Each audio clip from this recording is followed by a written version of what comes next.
Imagine holding a gemstone that's watched empires rise, kings fall, and revolutions burn through palaces. Now imagine people quietly blaming that stone every time someone dies, goes broke, or loses a crown. Tonight we're going through 6 of the most infamous so-called cursed gemstones on Earth. We're going to look at what the legends claim, what the history actually says, and whether any of this cursed stuff holds up once you shine a spotlight on it. We'll start with the most famous one of all, the Hope Diamond. Most people picture a deep blue diamond surrounded by death, bankruptcy, and guillotines. The real stone is a 45.52 carat blue diamond that came out of the old Kollur mine in India in the 1600s. A French gem merchant named Jean-Baptiste Tavernier bought the rough stone, took it back to Europe, and sold it to King Louis XIV of France. It was cut into a large blue jewel that became known as the French blue and set into royal jewelry. During the French Revolution, the royal treasury was looted, and the French blue vanished. Decades later, a slightly smaller blue diamond appears in London, in the hands of a jeweler named Daniel Eliasson, then passes through a series of wealthy owners until it lands in the collection of the Hope family. That's where it picks up the modern name, the Hope Diamond. The curse, as people tell it, says Tavernier stole the stone from the eye of a Hindu statue and was torn apart by wild dogs. It says almost every owner died horribly. When historians go back through the records, the story falls apart. There's no proof Tavernier stole it from a temple and no proof he died that way. He lived into his 80s, which isn't what you expect from a brutal diamond curse. The darkness around the Hope mostly comes from one American owner, socialite Evelyn Walsh McLean. She bought the stone from Cartier in 1912. Over the next decades, she lost a young son in a car accident, a daughter to an overdose, and her husband to scandal and mental illness. Reporters stitched those tragedies into a clean curse narrative and blamed the diamond instead of messy human problems. In 1958, the jeweler Harry Winston donated the Hope Diamond to the Smithsonian. Since then, it's sat quietly in a museum case in Washington, D.C., visited by millions of people. The museum treats the curse as a legend that grew up around a very famous rock. Next, we move to a stone that's less haunted house and more colonial controversy, the Koh-i-Noor. The Koh-i-Noor is a colorless diamond of about 105.6 carats, currently set in the crown of Queen Elizabeth the Queen Mother and displayed with the British crown jewels in the Tower of London. It probably came from the same Golconda region of India as the Hope Diamond, and for centuries it passed between rulers who won it in war. It shows up in the Mughal treasury, then in the hands of Persian and Afghan rulers, then finally as the prize stone of the Sikh Empire in Punjab. After the British defeated the Sikhs in the 1840s, they pressured the child Maharaja Duleep Singh to sign a treaty that handed the diamond over to Queen Victoria. In London, it was recut into a more brilliant oval and placed in royal crowns. The curse story attached to the Koh-i-Noor says only God or a woman can wear it safely. If a man wears it, he's doomed to misfortune. That line shows up in 19th century British writing and gets repeated over and over. In practice, it turned into a tradition that only queens, not kings, would wear the stone. Modern historians point out how convenient that legend is. It explains away a long list of violent deaths and lost thrones that came from politics and war, and turns it into a neat, supernatural rule. It also romanticizes an object that a lot of people today see as a symbol of colonial theft. India, Pakistan, Afghanistan, and Iran have all demanded at different times that the diamond be returned. So is the Koh-i-Noor cursed, or is it just a rock that sat at the center of centuries of brutal power struggles? The bad endings belong to the people, not the carbon. Now for something a little stranger, the Delhi purple sapphire, which isn't a sapphire at all. The stone that carries this name is actually an amethyst. It sits today in the Natural History Museum in London, mounted in a ring. It became famous because of a dramatic letter written in 1904 by Edward Heron Allen, a British writer and polymath. In that letter, he calls the stone accursed and says it's stained with the blood and dishonor of everyone who owned it. According to Heron Allen, the gem was looted during the Indian Rebellion of 1857 from a temple of the god Indra in Kanpur, now Kanpur, by a British officer named Colonel Ferris.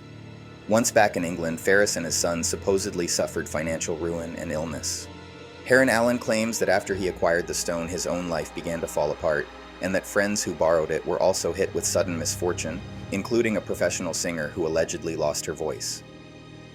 In one of the most famous parts of the story, he says he threw the stone into London's Regent's Canal to be rid of it, only to have it resurface months later when a dredger recovered it and a dealer sold it back into his circle. Terrified, he had the gem locked in a series of boxes with protective charms and stored it in a bank vault with instructions that it shouldn't be opened until many years after his death. Eventually, his daughter donated it to the museum, where it quietly sits today. Here's the twist. Modern researchers digging into this story have found strong signs that Heron Allen, who also wrote occult fiction, probably exaggerated or even fabricated parts of the curse to promote a supernatural novella he wrote called The Purple Sapphire. A lot of writers now treat the curse as a Victorian hoax wrapped around a very real amethyst. Our fourth gemstone is the Black Orlov, also called the Eye of Brahma. The Black Orlov is a 67.5 carat black diamond. Legend says it once formed one of the eyes in a statue of the Hindu god Brahma in Pondicherry, India, and that it was stolen in the 19th century by a religious figure. That theft, the story claims, triggered a curse that would bring death to its later owners. In the popular version of the tale, a dealer named J.W. Paris brought the stone to New York in 1932 and soon after jumped to his death from a skyscraper.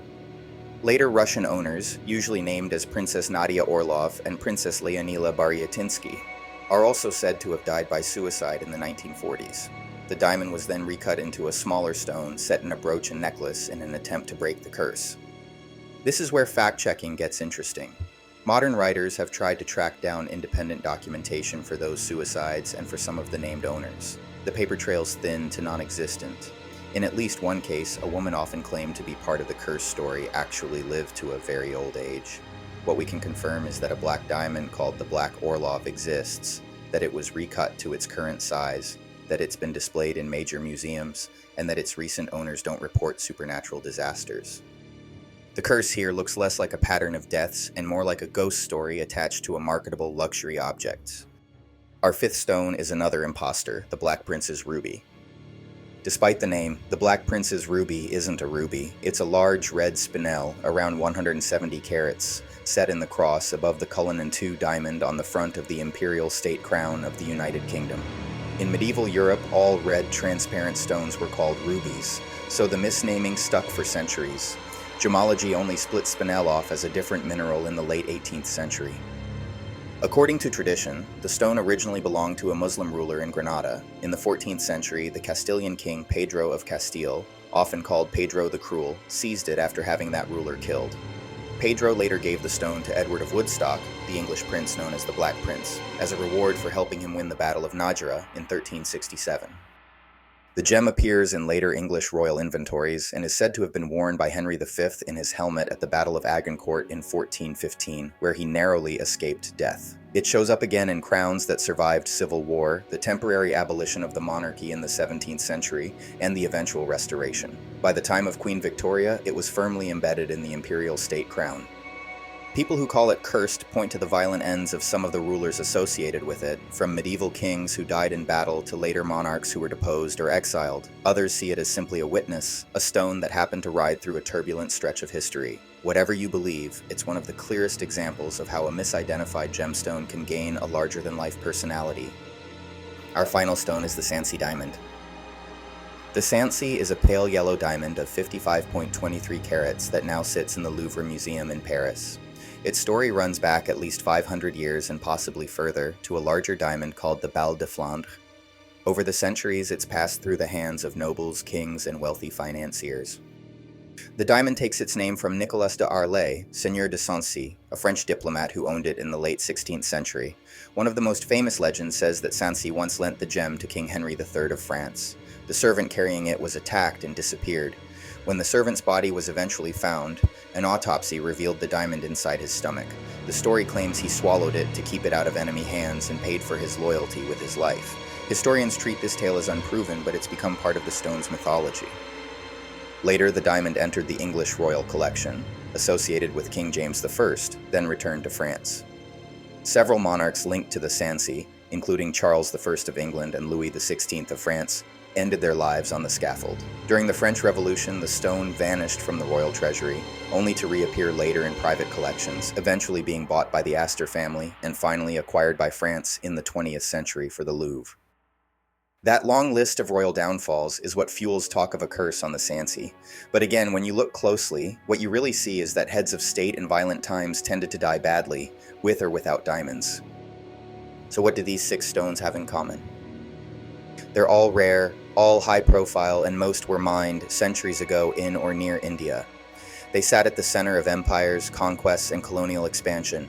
Their owners were kings, queens, and magnates, the kind of people whose deaths and disasters are recorded in detail. Later, writers and jewelers cherry-picked the darkest events around each stone and stitched them into smooth, cursed narratives that are much simpler than real history.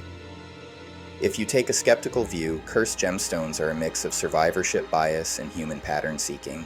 A gem that passes through enough bloody events becomes a magnet for superstition. If you lean toward the mystical, you might say objects soaked in centuries of greed and violence carry that energy. Either way, these stones force us to ask a better question. Are the gems themselves cursed, or are they just mirrors, reflecting the worst parts of the people who were willing to kill and be killed to own them?